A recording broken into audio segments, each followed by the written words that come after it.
Good morning बेटा। आज हम हमारा रिवीजन वाला जो पोर्शन स्टार्ट करते हैं और रिवीजन हम स्टार्ट कर रहे हैं व्याकरण से। जैसा कि आप सभी को पता है, जो सिलेबस है वो आपको बहुत बार बता दिया गया है ना, और नोटिफिकेशन कॉलम में एक बार और आपको मैं बता दूँ। तो आज हम हमारा जो रिवीजन है व्याकरण से स्टार्ट करते हैं।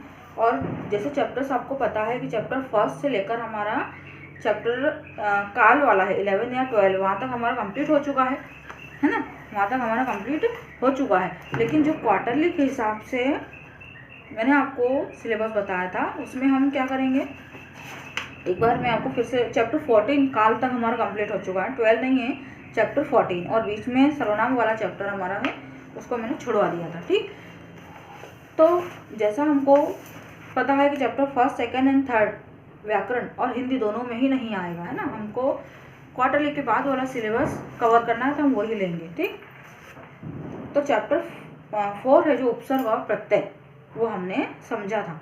एक बार फिर से हम जब स्टार्ट कर रहे हैं रिवीजन तो उसको देख लेते हैं। तो आज हम केवल जो उपसर्ग है उसको देखेंगे। ठीक, सभी लोग व्याकरण की बुक खोल लीजिए और उपसर्ग वाला चैप्टर उसको ओपन कर लीजिए।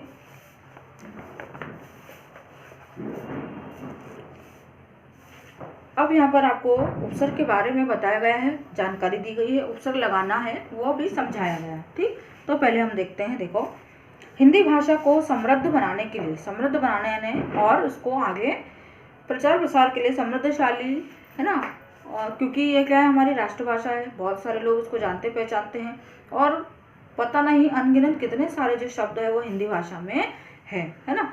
और अभी भी, है ना, जो हम क्या बोलेंगे, जो हिंदी साहित्य के महान लोग हैं, जो रचनाकार लोग हैं, और हिंदी विषय पर कुछ न कुछ जो शोध करते रहते, रिसर्च करते रहते हैं, वो भी कुछ न कुछ नए नए शब्दों की खोज अभी भी कर रहे हैं। और जो शब्द हिंदी की डिक्शनरी हम जो बोल सकते हैं, उसमें हमको दिन प्रतिदिन पढ़ने के लिए मिलते हैं। जब हम नई नई किताबों का अध्ययन करते हैं तब हमको ये चीज़ जो है हमारे सामने आती है। तो हिंदी को और ज़्यादा समृद्ध ऐसे लोग बनाते हैं जो हिंदी के क्या है, विशिष्ट जानकार हैं। तो समृद्ध बनाने के लिए क्या बोल रहे हैं वो, कि शब्दों की रचना अनेक प्रकार से की जाती है, और अनेक प्रकार से शब्दों की रचना कौन व्यक्ति कर सकता है, हम जैसे कर सकते हैं क्या? नहीं, हम जैसे इसलिए नहीं कर सकते क्योंकि हमने क्या है, उस पर विशिष्ट रूप से विशेष खोज नहीं की है। यदि हम किसी, चाहे आप कोई सा भी सब्जेक्ट ले लीजिए, है ना, यदि हम उस स्पेशल किसी चीज़ पर रिसर्च करते हैं, तब अपने आप रिसर्च करना मतलब खोज करना, है ना, खोज करते हैं, तब उस भाषा में हम क्या करते हैं, और कुछ नया है जो अपनी तरफ से जोड़ते हैं। लेकिन उसके लिए सबसे पहले हमको जो है उन्हीं किताबों का बिल्कुल बारीकी से जो अध्ययन करना वो ज़रूरी हो जाता है। तो यहाँ पर भी यही बताया गया है कि हिंदी भाषा को समृद्ध बनाने के लिए नए नए शब्दों की जो रचना वो की जाती है, और अनेक प्रकार से की जाती है। उनमें से एक है उपसर्ग और प्रत्यय, है ना, उपसर्ग और प्रत्यय लगाकर जो है शब्दों की रचना करना, एक प्रकार यह भी है। वास्तव में उपसर्ग और प्रत्यय शब्द नहीं बल्कि शब्दांश होते हैं।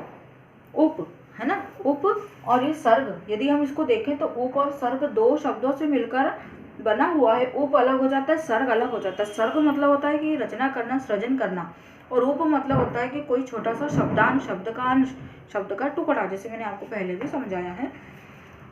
तो यह शब्दांश होते हैं, सर्गों को हम शब्द नहीं बोलते, यह शब्दांश होता है, और जो क्या होता है, मूल शब्द में जुड़ता है और उसके अर्थ को परिवर्तित कर देता है, जो भाषा में स्वतंत्र रूप से प्रयोग नहीं किए जाते। अब मान लो सभी को उपसर्ग जोड़ते आता है, जैसे वी है, सु है ना, और स्व है, स है, कु है, बहुत सारे उपसर्ग है जो आपको पीछे पेजेस पलटोगे तो आपको दिखेंगे। तो आप इसको देखेंगे, इसका स्वतंत्र रूप से कोई अर्थ हो रहा है क्या? नहीं हो रहा। को, वी, सु, पर, कुछ भी ले लीजिए, इनका कोई स्वतंत्र रूप से इसका कोई अर्थ नहीं निकलता है ना, और निकलेगा भी कैसे, कोई अर्थ हो ही नहीं रहा है। किंतु जब ये क्या होते हैं, किसी शब्द में जुड़ते हैं, किसी शब्द में जुड़ते हैं, तो ही इसका जो अर्थ है वो परिवर्तित होता है, और नया अर्थ क्या हो जाता है, बनता है ना, नया अर्थ बन जाता है। तो फिर से यहाँ उपसर्ग के बारे में बताया गया है। देखिए, कुछ शब्दांश बोला है, शब्द नहीं बोला। शब्दांश मतलब शब्द का छोटा सा अंश, शब्दों के पूर्व, है ना, शब्दों के पहले जुड़कर नए शब्द की रचना में मदद करते हैं, तथा जिस शब्द से जुड़ते हैं उसके अर्थ में विशेष बदलाव, विशेषता या परिवर्तन जो है वह ला देते हैं। तो ऐसे ही शब्दांश को है उपसर्ग कहा जाता है। और ये शब्दांश जो होते हैं किसी शब्द के पहले जुड़ते हैं, है ना। अब शब्द के पहले जुड़ते हैं इसलिए इनको उपसर्ग कहा गया है। प्रत्यय जो होता है शब्द के बाद में जुड़ता है, लेकिन उपसर्ग और प्रत्यय दोनों की खासियत यही है कि वह क्या कर देते हैं, मूल शब्द के अर्थ में परिवर्तन ला देते हैं, उसका अर्थ बदल देते हैं, है ना। तो यहाँ पर देखिए आपको बहुत सारे उदाहरण दिए गए हैं, जैसे अनुमान, मान, है ना, मान करना, है ना, और उसके बाद में अनु जुड़ गया तो अनुमान ने अंदाजा। आजीवन, दुर्भाग्य, संयोग, अधर्म, कुपुत्र, अधखिला, अपमान, ये आपको उपसर्ग लगाकर शब्द बने हुए देख रहे। इसमें इस प्रकार से अनु, आ, दुर, सम, अ, कु, आद और अब, ये क्या है, उपसर्ग जुड़े हुए ना, उपसर्ग। लेकिन यदि आप इनका स्वतंत्र रूप से आप बोलो कि सम का कोई अर्थ निकला, अध, अप, इसका कोई अर्थ स्वतंत्र रूप से क्या होता है, इनका अर्थ नहीं होता, क्योंकि यह शब्द नहीं है। यदि शब्द होते तो इनका स्वतंत्र रूप से अर्थ होता। यह क्या है, शब्दांश शब्द का छोटा सा रूप है, शब्द का छोटा सा टुकड़ा है। आप देखिए यहाँ पर लिखा है जो सेंटेंस, उपरोक्त शब्दों में रेखांकित अंश उपसर्ग है जो अपने मूल शब्दों के अर्थ में विशेषता या बदलाव ला रहे हैं। अब यहाँ पर फिर से आपको उपसर्ग के प्रकार दिए गए हैं। तो उपसर्ग के प्रकार जो है बहुत सारे होते हैं, संस्कृत के, हिंदी के, उर्दू के, है ना।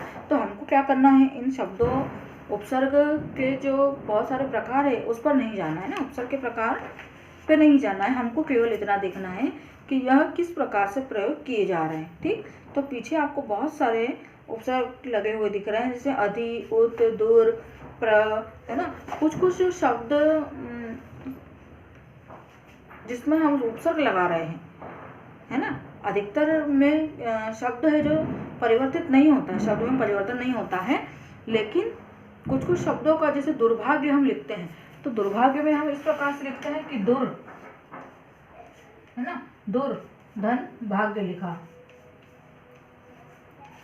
अब इसको हम बनाते हैं, ये नया कैसे बनता है, तो दुर, धन, भाग्य लिखा हमने, तो दुर उपसर्ग है, भाग्य तो मूल शब्द है, भाग्य किस्मत, है ना, सभी को पता है। अब जो दुर में जब हम लिखेंगे तो ये जो र है, र में हलंत लगा हुआ है, मतलब इसका जो है अक्षर का आधा प्रयोग हुआ है ना। हलंत लगा हुआ है मतलब क्या होता है, इस अक्षर का जो प्रयोग है हम आधा कर रहे हैं। तो जब हम नया शब्द बनाते हैं तो हमने दो लिखा, है ना, और भाग्य हम वैसा के वैसा लिख देते हैं।